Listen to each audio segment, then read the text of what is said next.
रोहन और अर्जुन दोनों ही जुड़वा भाई थे। दोनों ही अपने मामा के यहाँ पे गर्मी की छुट्टियाँ मनाने के लिए आए। वो गांव था कन्नौज। उस गांव में एक किला था, जिस किले के बारे में सबको ये बोलना था कि वहाँ पे भूत रहते हैं और जहाँ वहाँ पे जो भी जाता है रात को 12 बजे बाद वो वापस जिंदा नहीं लौटता है।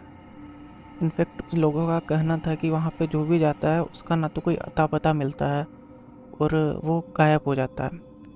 तो रोहन और अर्जुन दोनों ही 14 साल के थे और दोनों ही वहाँ पे आए थे। और इस एज के अंदर लोगों को इस बात की चुल मची रहती है कि जो भी लोग कह रहे हैं वो सच है या गलत। तो अर्जुन एक भोला भाला लड़का था, जबकि रोहन को हर चीज़ के लिए बहुत ही क्यूरियस इंसान था। तो रोहन ने बोला अर्जुन को कि चल अपन आज चल के देखते हैं उस किले के अंदर कि क्या है। तो अर्जुन ने मना कर दिया कि नहीं, मुझे तो डर लगता है। तो रोहन ने बोला कि देख, बात ऐसी है कि तू मेरे साथ चल रहा है, वरना मैं तेरे जो भी राज है वो पापा को बोल दूंगा और फिर जूते पड़ेंगे तेरे। तो अर्जुन बोला कि चल ठीक है। अर्जुन को पहले तो बहुत डर लगा, लेकिन फिर अर्जुन रोहन के साथ जाने के लिए मान गया। अर्जुन और रोहन रात को 2 बजे उस किले के अंदर गए। उस किले के अंदर जाने के बाद अर्जुन को और रोहन को ऐसा कुछ नहीं लगा कि कुछ डरावना हो। चांदनी रात थी और बहुत ही मज़ा आ रहा था दोनों को। और जाते जाते अर्जुन को एक किले के अंदर एक जेल मिल दिखती है। उस जेल के अंदर अर्जुन खड़ा हो जाता है और देखने लगता है और रोहन आगे चला जाता है। तो अर्जुन जब आगे देखता है तो रोहन चला गया होता है। तो अर्जुन जब उसके रोहन को ढूंढने के लिए आगे जाता है तो पीछे हम देखते हैं कि रोहन वहीं पे खड़ा हुआ है, लेकिन अर्जुन को रोहन दिखा नहीं। रोहन को ऐसा लगता है कि अर्जुन उस जेल के अंदर है। तो रोहन भी उस जेल के अंदर जाके देखता है और अचानक से जेल बंद हो जाती है। जेल के किवाड़ अचानक से बंद हो जाता है तो वो चिल्लाने लगता है, क्योंकि उसके आसपास ना तो रोहन था और वहाँ पे अंधेरा ही अंधेरा था। तो वो उस जेल को खोलने के लिए चिल्लाने लगता है, जबकि रोहन उधर जेल के अंदर फंसा हुआ था और अर्जुन आगे की तरफ जा रहा था और वो ढूंढ रहा था कि रोहन कहाँ पे। रोहन अर्जुन को ढूंढ रहा था और अर्जुन रोहन को ढूंढ रहा था। रोहन फंस चुका था अब जेल के अंदर। रोहन को पता नहीं अपने पीछे से किसी की आवाज़ सुनाई देती है कि कोई उसको पीछे खड़ा हुआ है और सांस ले रहा है। तो रोहन डर जाता है। रोहन जैसे ही पीछे देखता है तो उसकी आंखें ऐसे डर के मारे खुल जाती है कि ये क्या हो गया, क्योंकि उसके पीछे एक आदमी खड़ा हुआ था जो चेन से बंधा हुआ था और वो रोहन को उन्हीं चेनों से बांध कर पीटने लगता है। रोहन चिल्लाने लगता है कि अर्जुन मुझे बचाओ, लेकिन अर्जुन को वहाँ पे कुछ नहीं दिखता।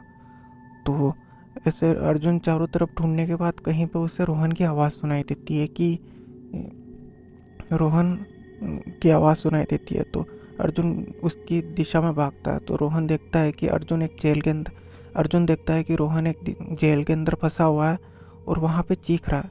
तो अर्जुन जल्दी से जेल का किवाड़ खोलता है और रोहन को उससे बाहर निकालता है और बोलता है कि क्या हुआ, तुम ऐसे रो क्यों रहे हो। तो रोहन की हालत ऐसी हो रही थी कि चारों तरफ से खून ही खून निकल रहे थे और बहुत सारे घाव हो रहे थे। तो रोहन बोलता है कि अब मुझे नहीं रुकना है यहाँ पे, अपन बाहर निकलते हैं। तो रोहन और अर्जुन डर के उस किले से बाहर निकलते हैं। जैसे ही उस किले के बाहर निकलते हैं तो उनको एक बूढ़ा आदमी मिलता है। वो बोलता है कि क्या हो गया बेटा, तुम ऐसे इतनी रात को यहाँ पे क्यों घूम रहे हो। तो वो बोलता है कि ऐसा ऐसा हुआ हमारे साथ।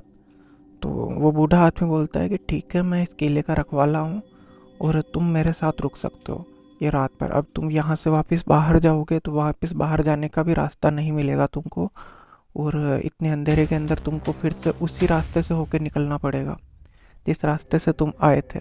और वहाँ पे वो जेल भी है। उस जेल के अंदर ये कहना है लोगों का कि वहाँ पे जो भी फंस जाता है वो कभी बाहर नहीं निकल पाता है। और ये बोलता बोलता वो बूढ़ा आदमी रोहन और अर्जुन को अपने कमरे के अंदर लेके जाता है और बोलता है कि तुम यहाँ पे बैठ जाओ, मैं तुम्हारे लिए चाय वाय बनाता हूँ और थोड़ा रेस्ट कर लो तुम। लेकिन उन दोनों को तो नींद आ ही नहीं रही थी, लेकिन उनको ये लग रहा था कि हमारा कोई साथ है, चलो कोई तो है साथ देने वाला जो हमको यहाँ से बाहर निकाल लेगा। तो वो बूढ़ा आदमी बोलता है कि चिंता मत करो बेटा, मैं भी यहाँ पे बहुत टाइम से रह रहा हूँ और मुझे इन सब के बारे में बहुत पता है, तुम इतनी रात को यहाँ पे क्यों आए। तो वो बोलते हैं कि हम बस ऐसे देखने के लिए आए थे। तो वो बूढ़ा आदमी बोलता है कि आज दिन तक उस जेल के अंदर जो भी फंस गया है, उस जेल के अंदर जिसको भी पकड़ लिया गया है, वो कभी जिंदा वापस बाहर नहीं निकला। तो रोहन तो बोलता है कि हाँ, मैं तो वहाँ पे फंस गया था, लेकिन मैं तो वहाँ से बाहर निकल गया। तो वो बूढ़ा आदमी बोलता है कि तुम वहाँ से बाहर निकल गए, इसीलिए तो मैं तुम्हारे पास आया हूँ। तो रोहन और अर्जुन ऐसे डर जाते हैं कि क्या हो गया। अचानक से रोहन को लगता है कि नहीं, ये बूढ़ा आदमी बिल्कुल वैसा ही है जैसा कि मुझे वहाँ पे मतलब जेल के अंदर दिखा था। तो रोहन और अर्जुन वहाँ से भाग के जाने की कोशिश करते हैं। तो वो वहाँ से भाग के कैसे न कैसे करके किले के बाहर निकल जाते हैं, रोहन और अर्जुन दोनों ही। तो जैसे ही रोहन और अर्जुन बाहर निकलते हैं तो अर्जुन देखता है कि रोहन तुम ठीक तो हो। तो वो पीछे की तरफ देखता है तो रोहन को उस रोहन को उस किले के गेट के यहाँ पे उस बूढ़े आदमी ने पकड़ के रखा हुआ है और बोल रहा है कि बाय बोल रहा है। और रोहन डर रहा है, रो रहा है डर के मारे कि अर्जुन मुझे बचा लो। और अर्जुन जैसे ही वहाँ पे जाने वाला होता है तब तक तो रोहन को वो अंदर लेके चला गया होता है। और फिर अर्जुन उसको ढूंढने के लिए सुबह तक वेट करता है, क्योंकि वो डर चुका होता है कि वो अंदर नहीं जाना चाहता। और फिर अर्जुन जैसे ही अंदर जाता है सुबह होने के बाद, तो उसी जेल के अंदर, जिस जेल के अंदर पहले रोहन फंसा था, उस जेल के अंदर रोहन के थोड़े बहुत कपड़े के टुकड़े पड़े हुए हैं बस, और उसके खून के धब्बे पड़े हुए हैं। ना तो वहाँ पे रोहन है, ना वो बूढ़ा आदमी।